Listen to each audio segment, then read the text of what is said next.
Welcome to the final episode of the Human Rights Podcast series. As we said in our other series, this is an initiative by the Level 300 International Human Rights class of 2026. This is our project and it falls under the wider umbrella topic, which is sexual harassment and its impediments to academic freedom. In our previous episode, we spoke about sexual harassment with respect to the male students, where the male is the victim. And today we move to another equally sensitive topic. We're delving into a topic I think you would be interested in, I am interested in, and my resource persons are very, very much interested in. Today we're looking at an allegation of sexual harassment and how it can change the lives of the persons involved. Today, we're looking at the weight of an accusation. Everybody knows that when you are accused in a situation like this, it takes a lot to either redeem yourself or it's either wichigo. You're not really sure what's actually happening. So today I have amazing people in the studio with me. I have students. We want to hear from the students' body because, mind you, as said earlier, we're talking about academic freedom and academics, the main object of academic conversations are students. Yes, and so in studio with me today, I have three awesome guests and I'll be moving to them for them to introduce themselves. I'm your host, Eugenia Karen Amedeka, and I'm looking forward to a very insightful conversation. So yes, my guest, I'll take the introduction from my father's right. Yes, the pretty lady in the glasses. Oh, I have all the ladies are in glasses. Oh, no, don't take it off. Yeah, so I'll take my introduction from the far right, then we delve into the conversations. Okay, so hi, whoever is watching. My name is Nancy Treme. I'm a student. I'm in my fourth year. I'm offering a combined major in psychology and philosophy. I have a bit of a background in journalism. No, let me post. I have like a big background in journalism. I've been doing journalism for almost 3 years. And I currently work with the biggest new media company in Ghana, Kojo Sheldon Studios. Yeah, that's all I can say.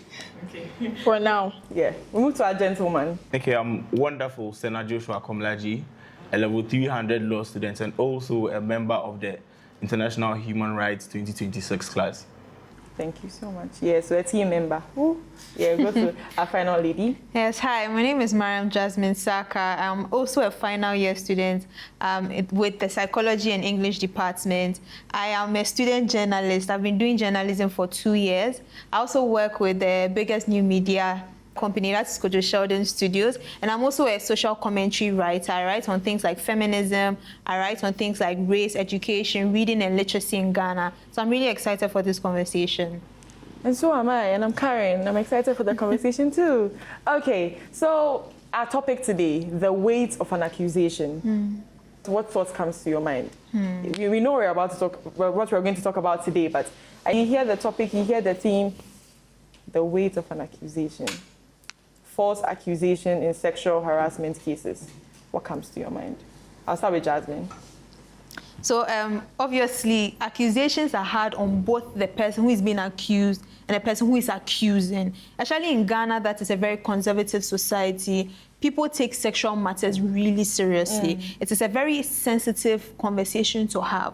So usually, I think when I think of false accusations, I think that it's a very painful situation for anybody involved. It's very painful to prove consent, for example. It's very difficult for even the people who surrounded the person who is accused. Actually, when a person is in power, it's very, very difficult to really handle this conversation whilst protecting the victim or whoever, if the supposed victim. It's just really difficult when you think about it. And I think that a lot more conversation can be had, like we're having, about the weight and the gravity of a false accusation, actually for the current victim and for future victims.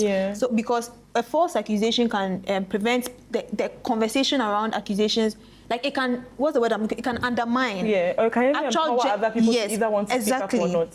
So it can undermine people who actually have legitimate problems to speak up about, like their problem and then the event of sexual assault or something like that. So I think it's something that people should take very seriously. Okay. So, Senna, I'll come to you. Okay, so when it comes to, you asked for the weight of accusation, right?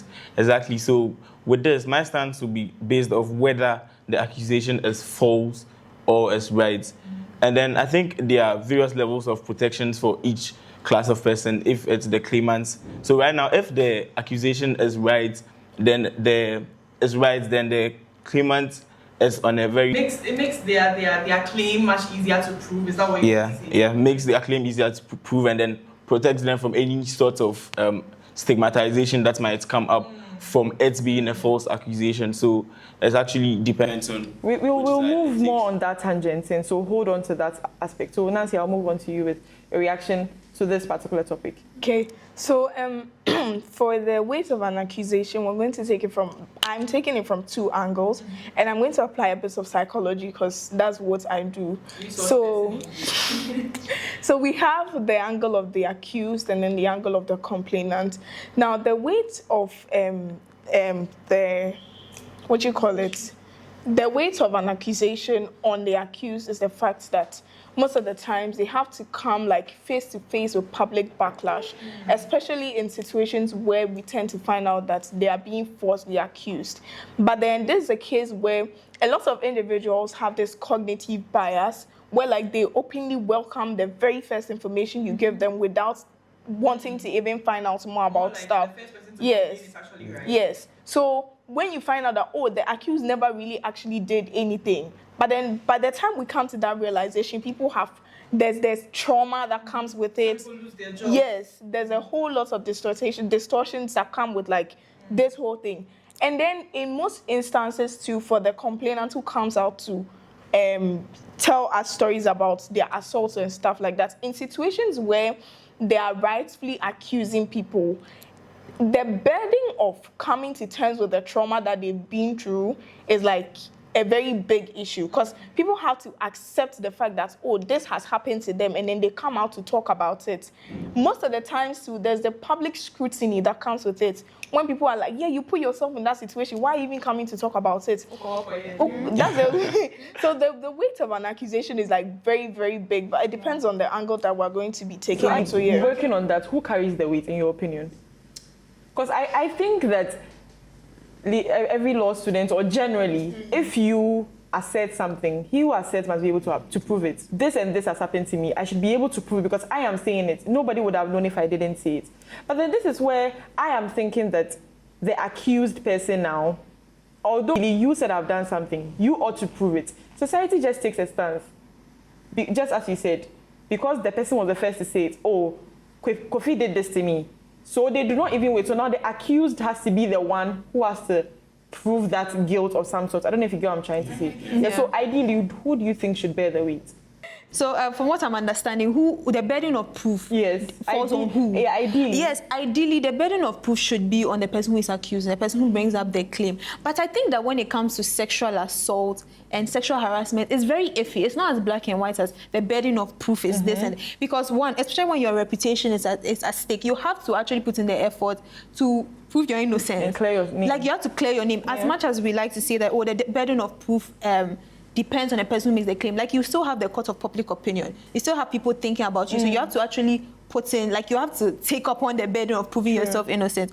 It's just unfortunate that that's what it is. That's what it's like. People are going to see this. People are going to see you a certain way. So you still have to do your best to prove yourself innocent. It's not just as easy as, okay, let's wait for her to say what she has to say, especially because she mentioned that the cognitive bias, people tend to take the first information they are exposed to. So you also have to do more. You have to put out statements. You have to do as much as you can to show that, okay, I didn't do this. Especially because rape and sexual assault and all, they are very difficult to prove. They're very sensitive topics exactly. Also. And so you have to do your part. That we have a very emotional society. And do you think people form opinions before they hear all the facts? Yeah. Oh, definitely. Why do you think it is so? Every time something happens, if it's a female who comes out to say it, we're on TikTok, we heard about this issue of this young lady who came out that she couldn't sleep, so she took in some medicine or something to help her sleep, and then that's when somebody came to sexually assault her and cut her and all of that. Later on, people found out that she has certain episodes, like she'd get drunk, she'd get high, she takes drugs. And because of that, when people got to know about those facts, the people who were rallying behind her as the victim said, no, then you're not the victim. Society tends to be very emotional about conversations like this, but then the switch is a bit insane. I don't know if you notice that thing where they will just support you because you are the first to bring the claim. But then just when they hear a fact, the fact could be a determinant of the truth or not. They just switch. Why should it be so? What do you think actually amount to that? Well, personally, I'll take it from this angle. A lot of people like to rally behind people who already look like they have support. So if I come out and I tell people that I'm raped, and then society sees that I have had people getting to support me, then people would like tend to want to come and support me because like, yeah, I've been raped. I have told you a believable story. Like I give you stories that you can't believe. And then at the end of the day, you find out that, oh no, the person was not even raped. Society has this sense of entitlement that they feel like, don't lie to me. So if they find out that, yeah, you out to tell society the truth. So if they find out that, oh yeah, they were even lying in the first place, then they tend to come back and then fight against the very same people that they were supporting earlier. So in the case of the lady that you mentioned, now when she came out, people were supporting her. It was all over Twitter, Instagram, Snapchat, everywhere, TikTok, it was everywhere. And then they found out that, oh, she's a drug addict. She takes things, stuff and all that. Now, that thing, like the whole thing of drugs is the whole conversation on its own, tends to make people delusional, they hallucinate and things like that.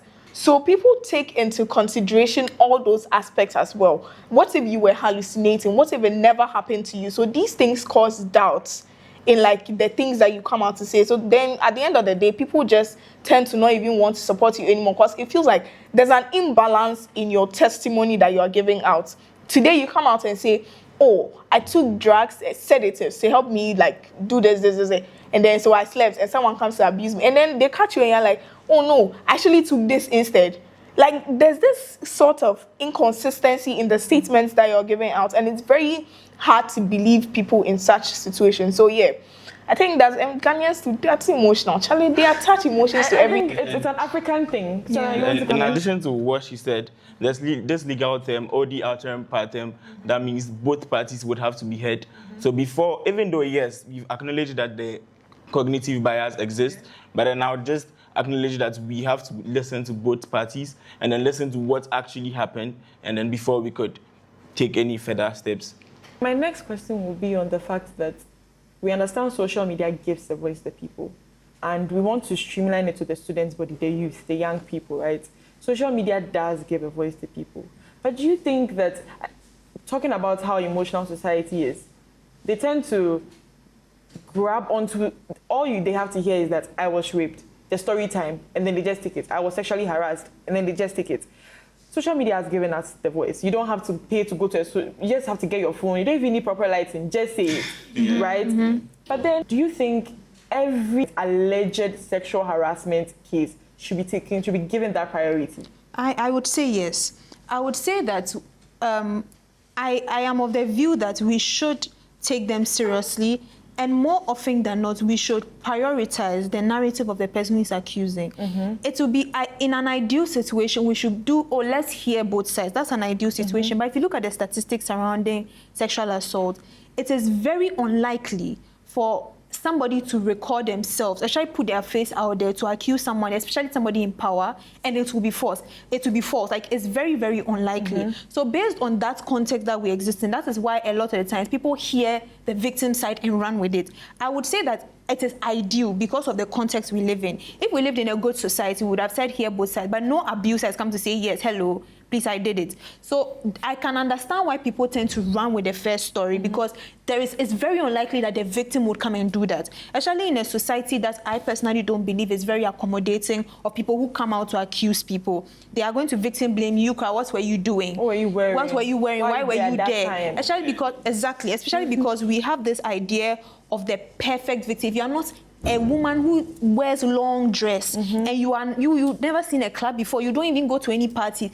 that you are the one that they think is worthy of support, is worthy of being heard. So I think that now social media gives people the ability to just like talk about things, especially because a lot of people have experienced, have experienced sexual assault in their lifetime. So when somebody comes to say, it's like they're speaking for you. I think about 30% or 50% of women have and will experience sexual assault in their lifetime. So when somebody is able to put themselves out there and put themselves in front of camera and say, this person accused me, people rally because you are speaking for people who could not speak. You are speaking for so many people that could not come out to say their issues. So I think that I personally understand And I personally would take the narrative of a victim or a potential victim and run with it.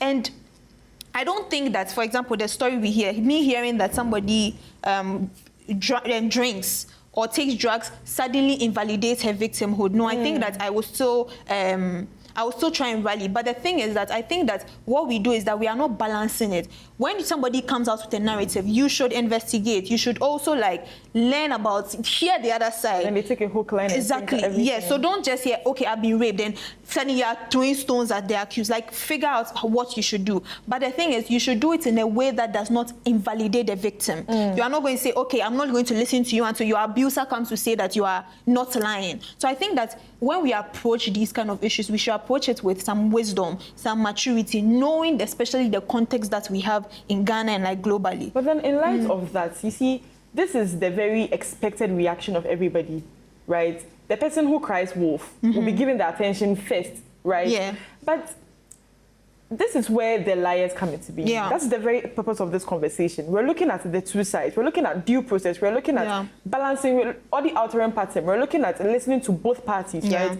But this is an instance where this person says, some people they are scorned lovers. I want this, you didn't give it to me, and I'll show you where power lies. You have power, right? You raped me.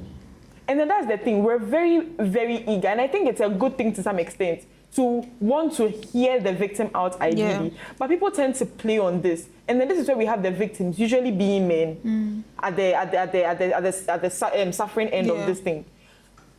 The whole point, do you think because society has this stance, this very emotional stance, and just rightfully you said that you would rather go with a victim, put the alleged victim against the accused? But sometimes, as I said, scorned lovers, some people just want to show you Pepe, right? And all of that.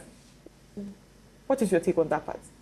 Okay, so I personally think that, so this is where there should be some sort of sanctions or punishment when it comes, or when we actually find out that they are scorned lovers, just as you used, as the TikTok case we were talking about, where they said she had taken some sorts of drugs and all of that, and maybe was probably hallucinating or anything, and then all of that. So I think there should be some sort of compensation to the person who has been falsely accused. So we're talking about reputation. See, when she was saying, she spoke about something about power. If there's this young boy called Kwesi, no one really knows Kwesi. If Amma comes to say Kwesi, don't oh, who is even Kwesi? Oh, who is even Kwesi? Ideally, these cases, there's a Ghanaian footballer who is actually he has an issue. Yes. You see how apparently, allegedly, I don't know if that's why the other player didn't shake his hand. But there are a lot of reasons. This ruins your reputation. And do you know the interesting thing about society? When I come out to say, Mr. A has done this to me, and then we tend to find out that I lied, all people say is, sorry about that. Oops. But then by the time you say, oops, they've lost contracts, they've lost business opportunities, they've been shunned in society, and it does a lot to affect your mental health, right? Because we are social animals. And imagine you're in a society, you go to work, people don't even look at, you're playing a simple game. The person on the other team doesn't want to shake your hand. That's how deep it gets, right? So yeah, there should be some sanction. But then let's be very realistic. How feasible would that even be? Because that would mean that we have a victim here. She has an issue. But we are telling her that they relax. We want to hear, we want to investigate. But then this is somebody who is hurting, possibly still in the process, like maybe they are still being harassed continuously. How do we strike a proper balance here? Because we want to protect the victim. And then there's a likelihood that the victim is also a liar. What do you think ought to be done in a situation like this? We have to listen to both parties, but what ought to be done in your opinion? Okay, so I think like sexual assault and sexual harassment cases are very peculiar because I personally cannot see a world where we can give support to both people and it will be balanced. Because once you also give support to somebody's abuser, it harms the victim. Exactly. Once you also say, okay, hold on, let's now investigate, and it's also very problematic. Feel like, I don't trust the system. There's something sneaky ongoing. Exactly. But I'm like, so what I would do, or what kind of balance I would have is that, like, again, I would look at the context. It is very unlikely for somebody, usually somebody who is disenfranchised in the society, to accuse somebody in power. Especially in Ghana, you say that a lot of Ghanaians have, like, a lot of sexual assault victims have support, but I don't believe that. I don't believe that the average victim of sexual harassment or sexual assault in Ghana is one. They are not heard. they are not given the necessary support. And I think, in fact, sometimes they are blamed. They are blamed certainly. Exactly. Why are you saying that, oh, it's good you were not raped, but oh, what he did wasn't good, but Sometimes they say things like, you see, this is why we tell you girls, don't go out. Yeah. This is why we tell you girls, don't be going to the club. This is why we say prevention is better than we say cure. cover up. They are just men. So those are the ways that people are victimized. So I don't genuinely believe that there's a lot of support for like victims of assault. But also because the penalty for actually assaulting somebody is so great, we still have to just call off and say, okay, we are going to investigate. But like I said, we have to do a lot of mental rewiring. We have to actually check our system. Because I was even reading that when 1 to 3% of sexual assault cases actually get a conviction. That means a lot of the sexual assault cases will never see a courtroom. Most people will never support them, will never even report their crime because of the way the society has handled this. And the way society thinks they are handling it looks balanced, but actually is not. So I think it's a very dicey situation. And I think a better balance would be like, okay, let's give support to the victim while we investigate. And it's very difficult because sexual assault is also hard to, what are you investigating? Like, you don't record consent. Exactly. You can't even prove that the sex even happens most of the time. So it is, and I think that's why we've been very slow with like progress when it comes to sexual assault conversation. So I would just go with the victim. Let's see what the victim says. Let's prioritize the victim's narrative because it's very unlikely also that one is being reported in the first place and they're accusing someone in power, and then do what we can with what the resources we have to give them that support. But Jasmine, I see a problem with like the latter part of what you are saying. So you are saying that let's prioritize the victim, but who determines who the victim is? There's no criteria for saying, okay, if your video is 1 minute long, then that means you are a true victim. If you cry, if you cry, then you are the victim. Nobody can tell who the actual victim is. So we can't say, oh, let's prioritize. Because, see, most of the times, I will tell you the truth. If I do something in the house, like if my brother and I do something, and we are both guilty, I will come out and say the truth so that if they find out like later, the truth may actually be that I actually did the thing first.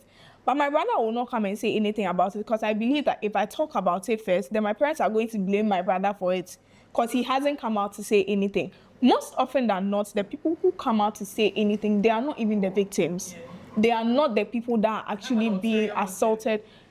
In most cases, what I would suggest is, if, say, a couple, like a married couple are living in a household, the wife comes out to complain that my husband has beaten, that he hates me, what, take the woman out of the house before you even start any form of investigation. Like, separate the victim and the accused, like, take them away from each other immediately. And I also have an issue with how people take such cases to social media, because there's no policeman sitting on social media scrolling through with a paper and pen writing cases of like, okay, my client has come today they were abused, let me write Amma crying on TikTok live. Like, I have an issue with that. We appeal to human sympathy and empathy and all that, but there's an issue, there's a whole problem in that one on its own. You don't go like you've been abused, you are crying, you are telling me you are hurt, and you had the words time to go and buy data, go on TikTok live, and then please.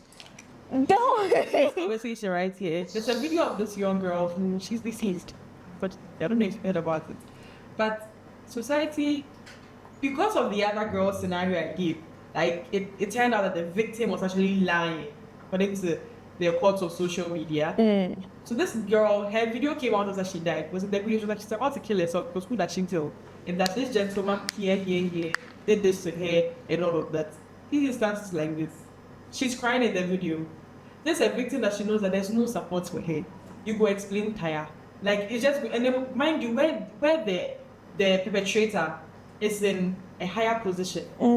It feels like you are here. You might as well just keep it in. And this is someone that it might have eaten at them so much that they take their own lives. Let's come to the university setting. How many people your lecturer, who are you going to tell? Your hot tutor, are you sure? What are you doing in the boys' room? Didn't they say be in your room? Given all the wrongs she did, but she has been wronged, it doesn't invalidate that feeling, right? So when I think that when we tend to want to judge the method they come out to say, I think everything is on a case-to-case basis.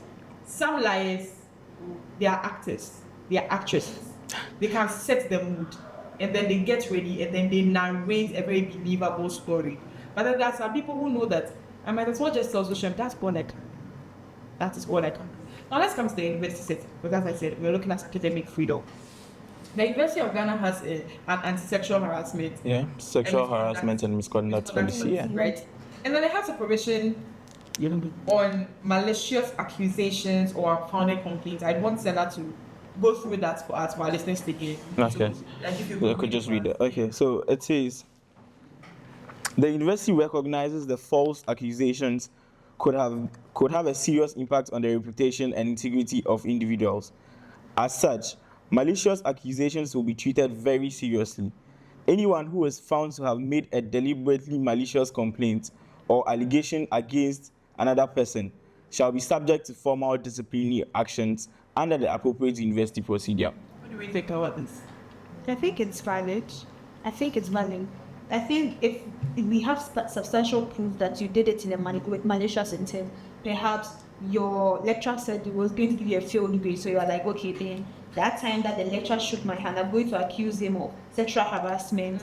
Like, we should penalize you, because not only are you harming the lecturer, you are harming future victims. You are harming people who may come out with issues in the future. Like, okay, but you clear lied last time. Yeah, so Amma is lying. Yeah, so I think that is a serious offense, and the school is right for wanting to deal with it in that way. So I think so too. You just think it's valid? Because you can't rush into these things. Actually. You can't rush them. Because, yeah, a student comes out to say that my lecturer touched me inappropriately, right? That may be true, right? But you can't just say, okay, we're going to help you, and then rush into things, and then a week later you come out with a verdict because you want to be like apt with how good you are. Like, do you get? You can't just rush into these things. Okay. Where we can't generally, that is why I think that is why a lot of cases even take off. You can't just say you need to gather evidence. There's a lot that has to come together, right? So we're looking at this instance where an investigation has started. Miss A, Mr. B, right?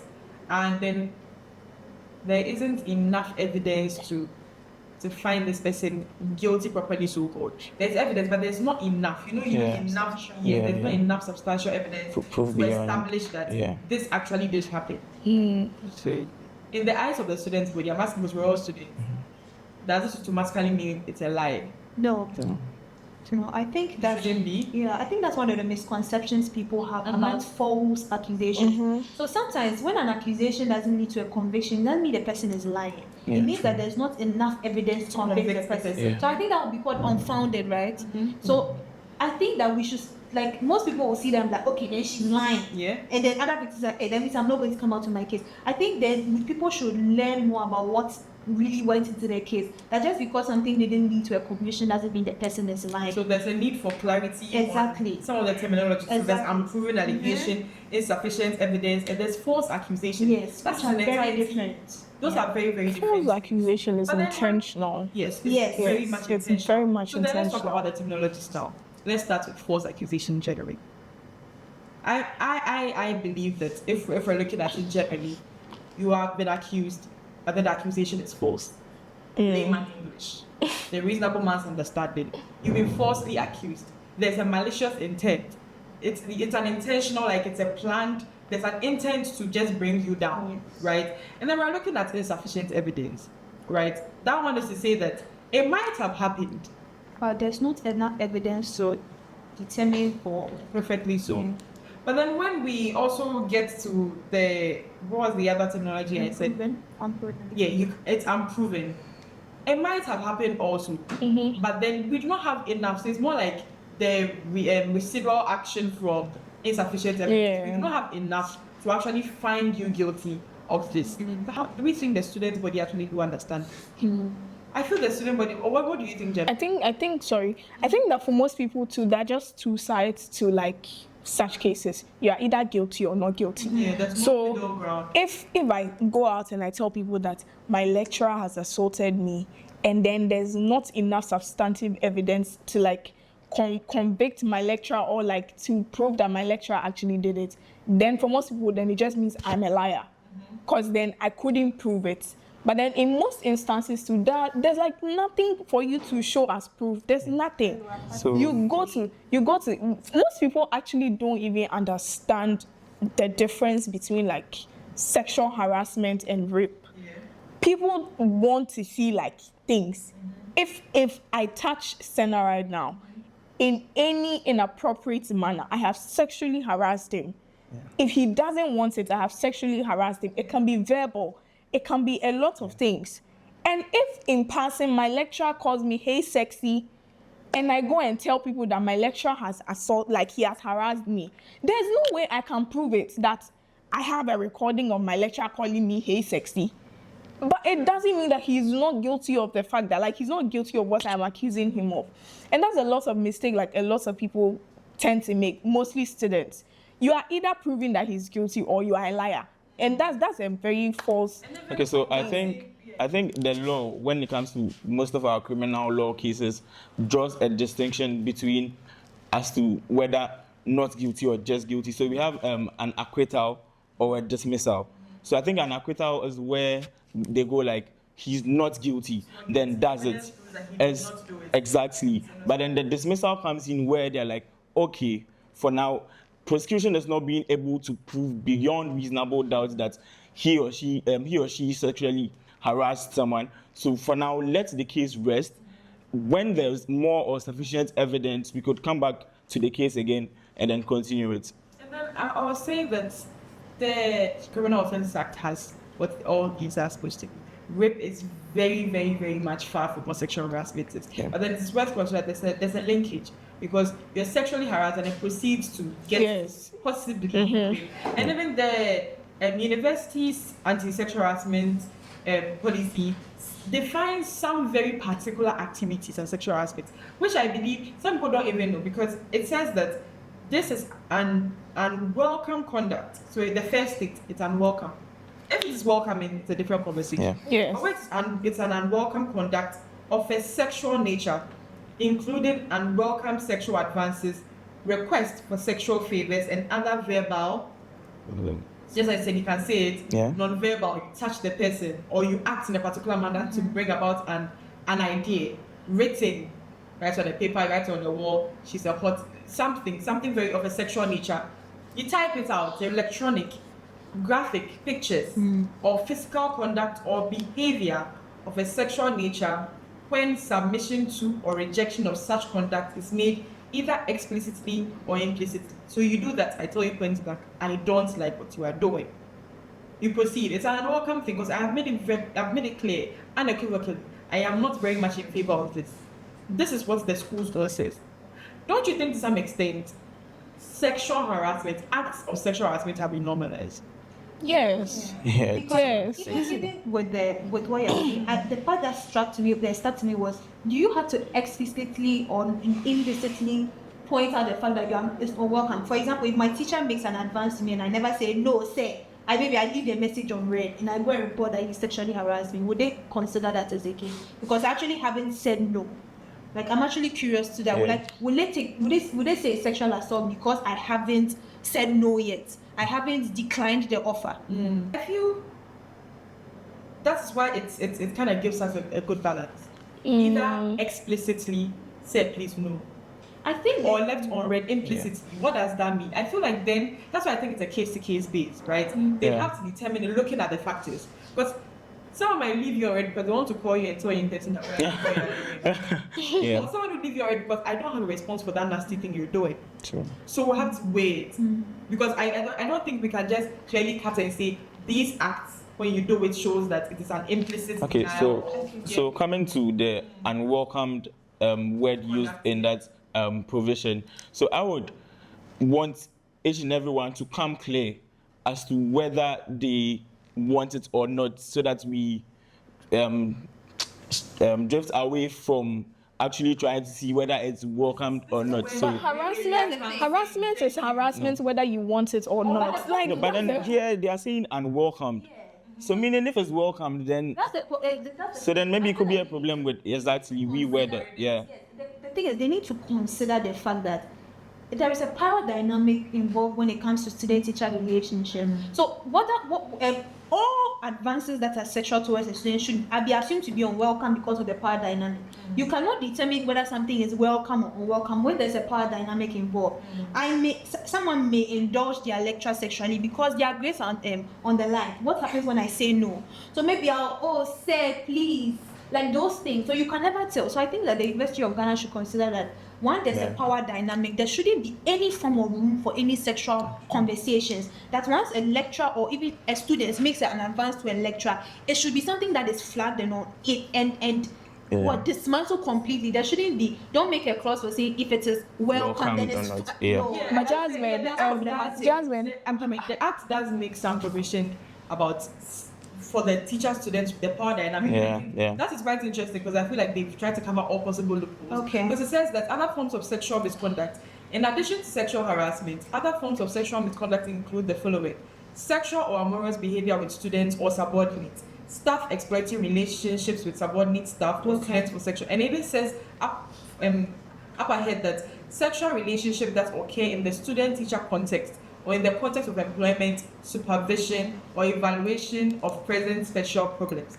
So I think then it solves that. It does solve. Yeah, because the school clearly categorizes sexual misconduct and sexual harassment. Because harassment in itself is unwelcome. Like there's nothing like welcome harassment. There's nothing like that. So that's why they go ahead to.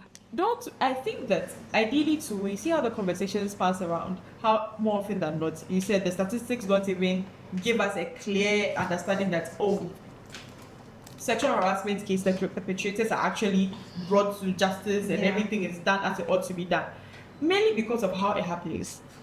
If you look at what the university considers as sexual harassment, acts of sexual harassment, it's a very random thing. I don't know how to explain it, but ideally, when somebody is about to be sexually harassed, besides the perpetrator who has the intent or who has planned it and has the motive to do the act, ideally it could be random. We are picking a chair, you both should go pick a chair in that room, and then it happens.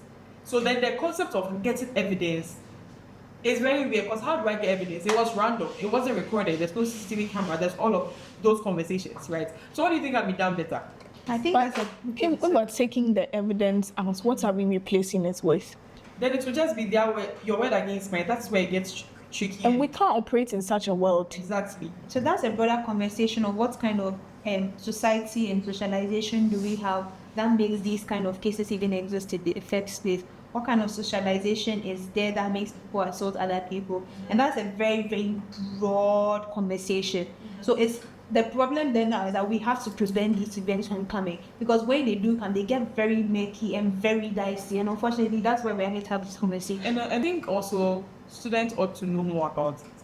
But then it would be also unfair to some extent to say that sexual harassment cases are not spoken about. It is, because the Anti-Sexual Harassment Committee of the University of Ghana, I am very much aware, almost because I think last year, there was Say No to Sexual Harassment. They had a full campaign. They have a very, very big campaign. Some of the traditional halls, I go around and I see a very big posters are around, report, do this, but still we keep on having these cases.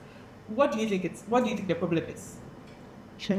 What with me, and based on the conversations I have and the way we have treated sexual assault, I think a lot of victims still don't feel like they are enfranchised enough to come out with their issues. I think that we can put as many posters there, we can do as many campaigns, but at a point where somebody goes to report, their friend of the lecturer is saying, "You are the girl that went to accuse Mr. Ansan of this." Mr. Ansan is so specific. Mr. You went to accuse Mr. Nobody of this. You are in my class. You will see. You have even noticed they are wearing these skirts. Like at that point where that environment still exists, you can put as many posters and make as many campaigns as you like. People will never report, and things will not be done. And at a point where people are accusing the people that are being accused, there's no justice and they are still in power, it's still going to happen. So I think that what we should do is create an environment where victims are comfortable enough to come out with their issues, so that we take perpetrators of these things out of the system, and then we start to cleanse it. But that is a whole different conversation. Even I don't think I know enough about, or I know enough about the systems, I know enough about the law, the psychology to really speak on in a very great way. But I think based on what I know now, that if we create a conducive enough environment for victims and justice is actually served, we will see a decline where people are even afraid. Like the being accused will even scare people. Like they will not even want to be alone in a room with a student. I think they will make progress. But at the point where we are not protecting victims, we are still going to see this over and over again. And these conversations will still happen. And I'd want to add that a lot of individuals who choose to not come out and tell their story, or who choose to not want to share anything about their issues or the assault, is mostly because we never get to know the final verdicts of the people that have already come out to report. Like people, most of the times we hear of these anti-sexual harassment movements after people have committed suicide, after they've killed themselves. Is it China or Chan, something like, I forgot. I never got to know how that thing ended. Yeah. And there's been a lot more instances where like these people will get up and let's fight, and then we never get to know what happens after it. And then again, the public scrutiny that comes with it, when I come out and like, what were you wearing? Why did you go there? I think people need a whole lot of sensitization on like even if I come to you naked and you touch me, you have assaulted me, if you rape me, anything, as long as it doesn't come with my consent, you have no right, absolutely no right. But people will say, oh, why would you go and see a man in his room? He is a man. Analogy even goes to a point where you go to a restaurant, right? We know I see, right? Where the people big, delicious pies, they put it in the sea. You went to the restaurant, that's maybe what you went for. You went for something, it's open. It's open, right? Why don't you grab it? Someone gave that analogy. Yes. I was like, it makes so much sense. Just go and open it and grab it. Because you are human. You have taste buds and it's nice. Because you are hungry, so you're grabbing it without getting permission from the owner. I think, I was, based on what she said, I think I wanted to speak on something that is important with when it comes to sexual assault. This is the idea of the perfect victim. More often than not, what we look for when we are trying to see if we should support someone rally behind them is, this girl does not drink, she doesn't smoke, she doesn't do anything. This girl, she sleeps in this day, she sleeps in the room at 8 p.m, she's there. She's always learning. Not for this girl, she's a straight A student, so we need to find that this person is a straight A, virgin, non-drinking, non-party person before we know that, this is somebody that is well. People are not coming even to the fact that prostitutes can be. Exactly. If you are somebody it's not supposed to be so, but then they didn't give you the consent. If you are somebody that comes to class late and you're always wearing a skirt, once you accuse your lecturer, it's because you just wanted grade. You are not even in class. You are not even in class. So where will we come and see you? Let's forget that. Let's stop looking for the perfect person rather than for us to say that, okay, now we are supporting you. People who will be victims are not perfect people. The girl who went to even if she goes to the club every day of the week, if she's assaulted on Friday, don't come and say, but why were you doing this? She is a victim whether we like it or not. So let's leave that. And then not only talking about it seems that the conversation keeps on getting skewed to lecture to lecture. Exactly. There are student favorites who are other students. Like there are some student celebrities. Why would Nana do this? Oh, Nana would never do this. Oh, these girls, you want to hide. Yes. Oh, this. Student to students, people have their favorites. Yeah. And because allegedly, we have this another story about a girl who has apparently been sexually harassed. We don't know if it has reached the point of rape. But then the person is popular. She can't tell anybody. She told her roommate, who to another person, and then now it's out. Because she doesn't want to tell her parents because it was some sort of a house party. So she's charging herself because the first they'll ask her is that, Mommy, what did you go and do there? Namaya, why did you do this? And all of that. But ideally, that shouldn't be the first question. Are you okay? Try to get them the help. But then you are something as outrageous like that has happened to you.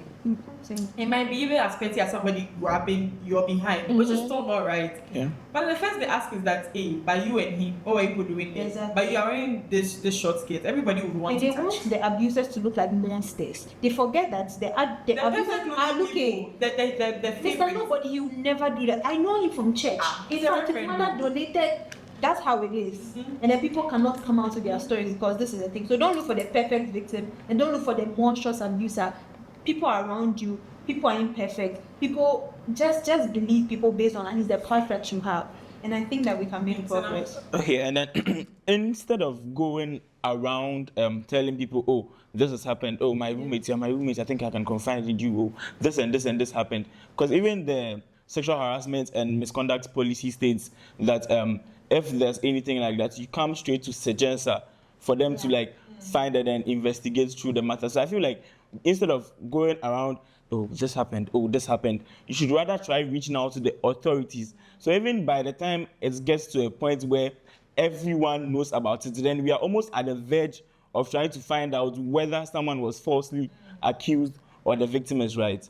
So now we've gotten to the very, very end of our conversation, and now I'd want our very honorable guests to give me their closing remarks, and it's going to be a triple barrel of question. You take the one you want, pick your poison, essentially. So yes, we're going to look at how can students' media contribute positively to these sexual harassment allegations. And one thing every young person, every University of Ghana student, every university student in Ghana should remember when they are discussing such sensitive allegations. And finally, one habit students should stop immediately, because unfortunately some sexual harassment acts have been normalized a bit too much. So it makes it very difficult to even come out and talk about it as a victim. So I'll take my first volunteer, then we move.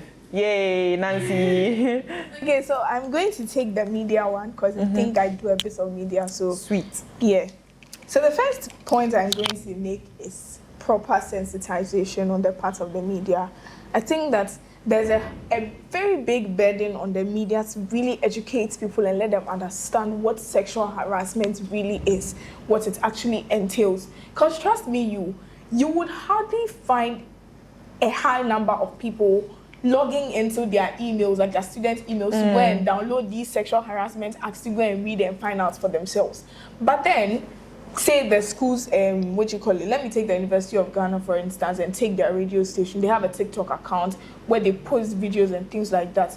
We have a lot of students consuming this type of content. So they can use that platform to actually educate students on what sexual harassment really entails. It is actually to the advantage of these students themselves, because a lot of people in passing are sexually harassed, but they don't even know that this is sexual harassment because they don't even read enough or are not exposed enough to understand what sexual harassment really is about.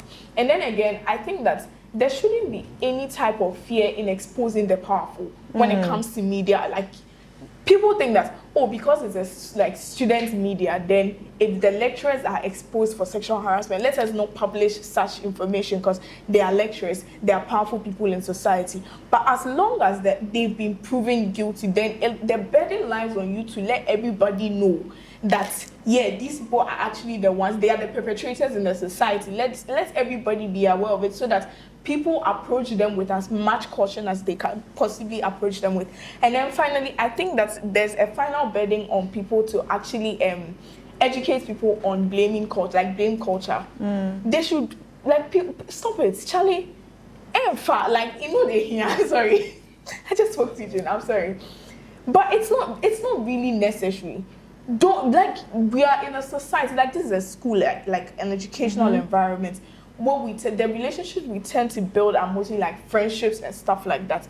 Your friend comes to you, they open up to you and tell you that my lecturer touched me, my lecturer did this, my friend did this, somebody did this to me. And you're like, but you cry, you like talking to boys too much. Why would you do that?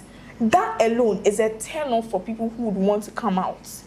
The media should actually advise people, train people on how to be receptive to people who come out and share their stories. And I think that if we actually start doing these basic things, it's a start to something. It's not going to be the solution, but it's a start to what we want to achieve one day. Yeah. Thank you so much, Nancy. Yeah, I think she's also media. I think if we say student media, we have to be honest with ourselves and say the fact that a lot of students are consuming media from the blogs, Twitter and everything, and there's not a lot of checks when it comes to those things. But I would say that they should be very, people who handle media should be very careful with how they report on these issues. I think there was a girl in either UCC or KNUST who was murdered, and then they reported as girl who was seen entering a rich man's car, found dead. And then many media outlets like girl or body body 26, Body seeing body like cute. they were trying to paint her in a light where she's this outgoing party type to try and justify the fact that she's gotten harm. And people are using that narrative. You see, this is why we say don't follow rich men,